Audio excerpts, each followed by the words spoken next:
अस्सलाम वालेकुम दोस्तों, अगर आप सऊदी अरब में एक वर्कर हैं तो आप आज की इस वीडियो को लास्ट तक देखते रहें। आज की इस वीडियो को लास्ट तक देखने के बाद आप जेल में जाने से बच सकते हैं। जी हां, आपको जेल भी हो सकती है अगर ये आप छोटी सी गलती करते हैं। तो वीडियो को स्टार्ट करने से पहले आपसे रिक्वेस्ट है, अगर आप हमारे चैनल पर न्यू हैं तो आप हमारे चैनल को सब्सक्राइब कर दें और साथ ही बेल आइकन को ऑन कर दें।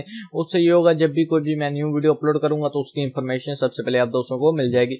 तो वीडियो को स्टार्ट करते हैं। तो सऊदी गवर्नमेंट की तरफ से ये ऐलान है कि अगर कोई भी गैर मुल्की या फिर कोई भी ऐसा शख्स जो सऊदी अरब में रहते हुए किसी गैर कानूनी बंदे की मदद करता है, बेशक वो उसका फ्रेंड है, भाई है, जो भी है, अगर वो उसकी मदद करता है, उस बंदे पर कोई कानूनी केस चल रहा है या फिर उसका इकामा खत्म हो चुका है या फिर वो एक हरूफ पर्सन है, अगर आप इनमें से किसी भी बंदे की हेल्प करते हैं, मदद करते हैं, तो आप बहुत ही बड़े मुश्किलात में फंस सकते हैं। आप खुद यानी कि आप खुद एक कानूनी कार्रवाई में मुनव्विस हो सकते हैं या फिर ऐसा भी हो सकता है कि सऊदी गवर्नमेंट आपको सऊदी अरब से बाहर निकाल दे या फिर आपको जेल में डाल दे। तो आपने किसी भी गैर मुल्की की मदद नहीं करनी, बेशक वो आपका करीबी दोस्त है। इसका मतलब ये नहीं है कि हर किसी की हेल्प नहीं करनी, हेल्प करें, हेल्प करना अच्छी बात है, लेकिन आपने उस बंदे की मदद नहीं करनी जो कि किसी गैर कानूनी काम से यानी कि भागा हुआ है या फिर उसने कोई गलत काम किया या फिर जिस पर अदालत का मुकदमा चल रहा है या फिर कोई गलत मसले में वो मुनव्विस है, तो उस बंदे की आपने मदद नहीं करनी। तो अब आपको कैसे पता चलेगा कि ये बंदा ठीक है तो इसकी मुझे हेल्प करनी चाहिए और नहीं करनी चाहिए? इसके लिए सऊदी गवर्नमेंट ने एक वेबसाइट जारी की हुई है जहां पर आपने उस बंदे का इकामा नंबर इंटर करना है।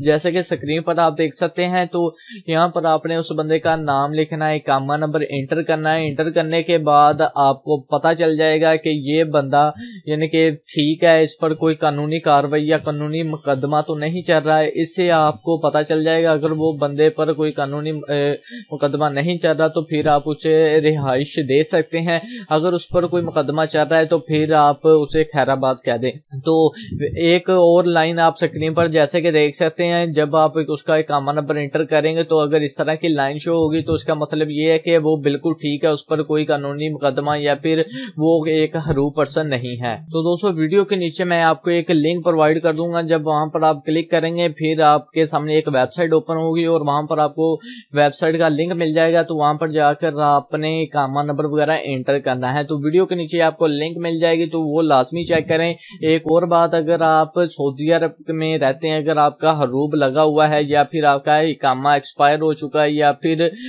आप सऊदी अरब से पाकिस्तान वापस जाना चाहते हैं, तो उसके लिए भी मैंने एक दो लिंक और वीडियो के लिंक आपको डिस्क्रिप्शन में प्रोवाइड किए हुए हैं। तो आप उन वीडियोस को देखकर और आर्टिकल्स को जो कि उर्दू जुबान में लिखे हुए हैं उनके ऊपर कर आप अपने मुल्क वापस जा सकते हैं। और अगर आपका हरूफ लगा हुआ है तो आप अपने हरूफ को कैंसिल करवा सकते हैं। तो दोस्तों, उम्मीद करता हूँ आपको आज की वीडियो अच्छी लगेगी। अगर आपको आज की वीडियो अच्छी लगे तो आप हमारे चैनल को सब्सक्राइब कर दें और साथ ही बेल आइकन को ऑन कर दें। इससे ये होगा जब भी कोई भी मैं न्यू वीडियो अपलोड करूंगा तो उसकी इन्फॉर्मेशन सबसे पहले आप दोस्तों को मिल जाएगी। तो दुआ में याद रखिएगा। पाकिस्तान जिंदाबाद।